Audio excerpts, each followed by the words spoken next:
नमस्कार दोस्तों, आज की बड़ी खबरों में आपका स्वागत है। चलिए नजर डालते हैं आज की बड़ी हेडलाइंस पर। एसबीआई के बाद अभी सरकारी बैंक ने घटाई होम ऑटो पर्सनल लोन की ब्याज दरें, कल से घट जाएगी आपकी ईएमआई। इसके बाद हम जानेंगे कि आईआरसीटीसी कई और नए रूट पर चलाएगी प्राइवेट ट्रेन, जाने कितना होगा किराया। इसके बाद हम जानेंगे कि विकास दुबे एनकाउंटर का शिवसेना ने किया समर्थन, कार्रवाई पर सवालों को बताया गलत। इसके अलावा गैंगस्टर विकास दुबे के एनकाउंटर के बाद ट्विटर पर छाए रोहित शेट्टी। अगली बड़ी खबर में हम जानेंगे कि 80 रुपए के पार पहुंची कीमत टमाटर की, अचानक एक महीने में 3 गुना क्यों बढ़ गए दाम। आज की पहली बड़ी खबर में पेश है चीनी बीमारी का बिल्कुल ताजा अपडेट पूरे देश भर से। देश में कोरोना संक्रमितों की संख्या 7,95,634 हो गई है। यह आंकड़े covid19india.org के मुताबिक हैं। उधर देश में अब तक 43% मौतें ऐसे मरीजों की हुई है जिनकी उम्र 30 से 59 साल के बीच थी। केंद्रीय स्वास्थ्य मंत्रालय के मुताबिक 30 से 44 साल की उम्र के 11% मरीजों ने दम तोड़ा। इस बीमारी ने सबसे ज्यादा 60 साल की उम्र के लोगों को प्रभावित किया। ऐसे 53% मरीज है। अभी तक देश में 21,623 लोग दम तोड़ चुके हैं। केंद्रीय स्वास्थ्य मंत्रालय ने शुक्रवार को अपने आंकड़े जारी किए। इसके मुताबिक पिछले 24 घंटे में 26,506 मामले सामने आए, वही 475 लोगों की मौत हुई। इसके बाद देश में संक्रमितों की संख्या 7,93,802 हो गई है। 2,76,665 एक्टिव केस है। 4,95,513 लोग ठीक हो चुके हैं। उधर अब तक 21,604 लोगों की मौत हो चुकी है। चलिए बढ़ते हैं अगली खबर की तरफ। इस राज्य में सस्ती हुई शराब, सरकार ने स्पेशल कोविड फीस 50% से घटाकर 15% की। कोरोना वायरस के कारण शराब की खपत कम करने के लिए सरकारों ने लिकर पर कोविड स्पेशल टैक्स लेना शुरू कर दिया था। अब उड़ीसा सरकार ने शराब की एमआरपी पर स्पेशल कोविड फीस को घटाकर अब 15% कर दिया है, जो अब तक उड़ीसा में शराब की कीमत पर 50% का स्पेशल कोरोना टैक्स लगाया जा रहा था। इस टैक्स के जरिए 200 करोड़ रुपए की हुई कमाई। शराब की बिक्री पर स्पेशल कोविड-19 फीस की मदद से उड़ीसा सरकार को 200 करोड़ रुपए की कमाई करने में मदद मिली थी। उड़ीसा के एक्साइज विभाग ने कहा है कि शराब की अन्य राज्यों में कीमत को देखते हुए यह फैसला किया गया है कि पड़ोसी राज्यों की तुलना में उड़ीसा में शराब की कीमत का अंतर कम हो। इसलिए सरकार ने शराब की एमआरपी को रिवाइज करने का फैसला किया है। अब स्पेशल कोविड-19 फीस को 50 से घटाकर 15% कर दिया गया है। चलिए जानते हैं अगली बड़ी खबर। एसबीआई के बाद अभी सरकारी बैंक ने घटाई होम ऑटो पर्सनल लोन की ब्याज दरें, कल से घट जाएगी आपकी ईएमआई। एसबीआई के बाद एक और सरकारी बैंक यूनियन बैंक ने एमसीएलआर की दरें घटाने का ऐलान किया है। बैंक ने सभी अवधि के लिए एमसीएलआर दरें 0.20% तक घटा दी है। इस फैसले के बाद यूनियन बैंक की प्रमुख लोन की दरें 7.40% से घटकर 7.20% हो गई है। अब एमसीएलआर पर आधारित सभी लोन की एमएमआई कम हो जाएगी। आपको बता दें कि एसबीआई ने भी लोन की दरें घटा दी है। एसबीआई ने 10 जुलाई से छोटी अवधि को एमसीएलआर 0.05% से 0.10% तक घटाने का ऐलान किया है। इससे पहले एसबीआई जून में ब्याज दरें 0.25% घटा चुका था। आरबीआई ने 22 मई को रेपो रेट को 0.40% घटकर 4% कर दिया था। बात करेंगे आज की अगली बड़ी खबर की। 80 रुपए के पार पहुंची कीमत टमाटर की, अचानक एक महीने में 3 गुना क्यों बढ़ गए दाम। देश के सभी शहरों में टमाटर के दाम आसमान छूने लगे हैं। पिछले कुछ हफ्तों से टमाटर के भाव में लगातार उछाल आ रहा है। अधिकांश शहरों में खुदरा में टमाटर का 60 से 70 रुपए किलो तक पहुंच चुका है। उपभोक्ता मंत्री रामविलास पासवान ने कहा है कि इस मौसम में टमाटर के खराब होने की संभावना ज्यादा रहती है, इसलिए कीमत में तेजी आई है। पासवान ने कहा है कि फसल का समय नहीं होने के कारण आमतौर पर जुलाई से सितंबर के दौरान टमाटर की कीमतें अधिक रहती है। टमाटर के जल्द खराब होने के गुण के कारण इसकी कीमतों में उतार चढ़ाव अधिक होता है। उन्होंने कहा कि आपूर्ति सुधारने के बाद कीमतें सामान्य स्तर पर आ जाएगी। एक महीने पहले यह करीब 20 रुपए किलो बिक रहा था। 70 से 80 रुपए प्रति किलो के भाव बेच रहा था टमाटर। चलिए जानते हैं अगली बड़ी खबर। आईआरसीटीसी कई और अन्य रूट पर चलाएगी प्राइवेट ट्रेन, जानिए कितना होगा किराया। नए रूट पर और ट्रेन चलाने के लिए आईआरसीटीसी यानी इंडियन रेलवे कैटरिंग और टूरिज्म कॉरपोरेशन ने पूरी तैयारी कर ली है। सीएनबीसी आवाज को सूत्रों से मिली जानकारी के मुताबिक 21 जुलाई को होने वाली प्री बिड कॉन्फ्रेंस में आईआरसीटीसी शामिल होगी।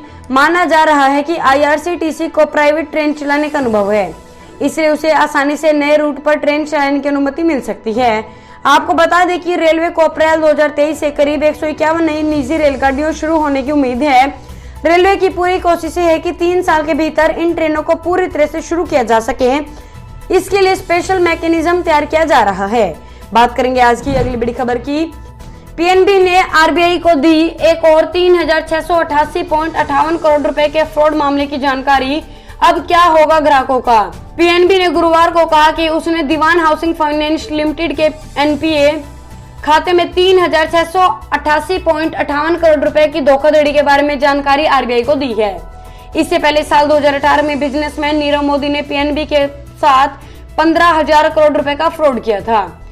बात करेंगे आज की अगली बड़ी खबर की। बड़ी खबर 50 करोड़ मजदूरों को समय पर मिले सैलरी और बोनस, इससे जुड़े नए नियम सितंबर में हो सकते हैं लागू।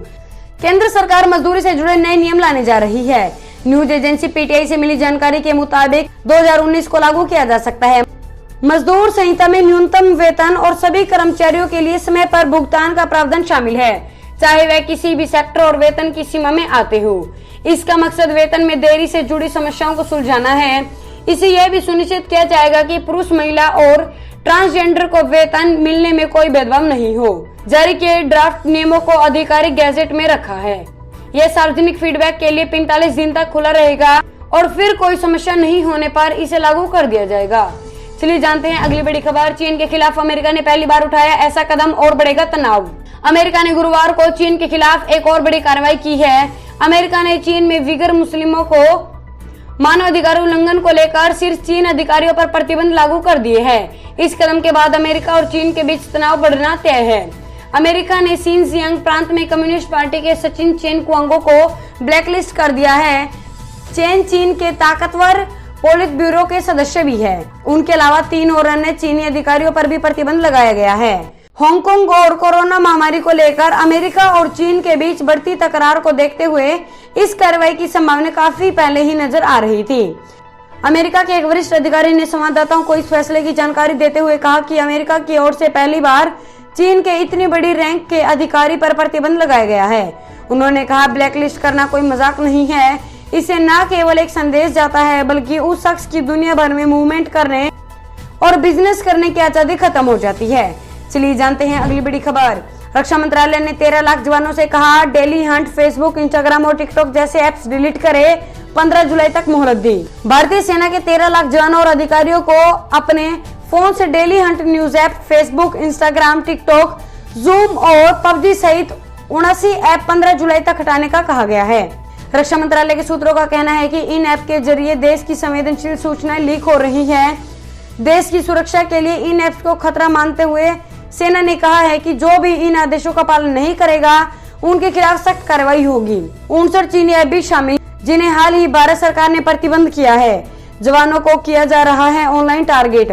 रक्षा मंत्रालय के वरिष्ठ अधिकारी ने बताया है कि हाल के दिनों में जवानों को ऑनलाइन टारगेट करने की घटनाओं के बेतहाशा वृद्धि हुई है। भारतीय सैन्य कर्मियों के सोशल मीडिया पर हनी ट्रैप होने के बाद पाकिस्तानी खुफिया एजेंसी IAS को संवेदनशील सूचना लीक होने की कई घटनाएं सामने आ चुकी है। अगली बड़ी खबर, विकास दुबे एनकाउंटर का शिवसेना ने किया समर्थन, कार्रवाई पर सवालों को बताया गलत। कानपुर हत्याकांड के मुख्य आरोपी और कुख्यात बदमाश विकास दुबे के एनकाउंटर का शिवसेना ने समर्थन किया है। शिवसेना नेता संजय राउत ने कहा है कि यूपी पुलिस की कार्रवाई पर सवाल न उठाए जाए। जिन गुंडों ने पुलिस की हत्या की उस पर सवाल उठाना चाहिए, पुलिस पर नहीं। विकास दुबे का एनकाउंटर लॉ एंड ऑर्डर का सवाल था। बताते चले कि गैंगस्टर विकास दुबे कल उज्जैन स्थित महाकाल मंदिर में गिरफ्तार किया गया था, जिसके बाद देर शाम यूपी एसटीएफ की विकास की ट्रांजिट रिमांड लेकर सड़क के रास्ते कानपुर के लिए रवाना हुई थी। इस दौरान कानपुर सीमा में दाखिल होते ही विकास ने सुरक्षा कर्मियों से बंदूक छीनकर भागने की कोशिश की। इसी दौरान हाथापाई में गाड़ी का संतुलन बिगड़ गया और गाड़ी डिवाइडर से टकराकर पलट गई। इसमें कई सुरक्षाकर्मी घायल हो गए। चलिए जानते हैं अगली बड़ी खबर। गैंगस्टर विकास दुबे के एनकाउंटर के बाद ट्विटर पर छाए रोहित सेठी।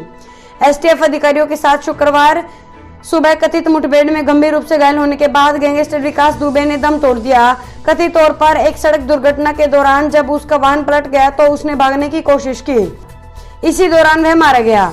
दुबे को खून से लथपथ हालत में अस्पताल के आपातकालीन वार्ड में ले जाया गया।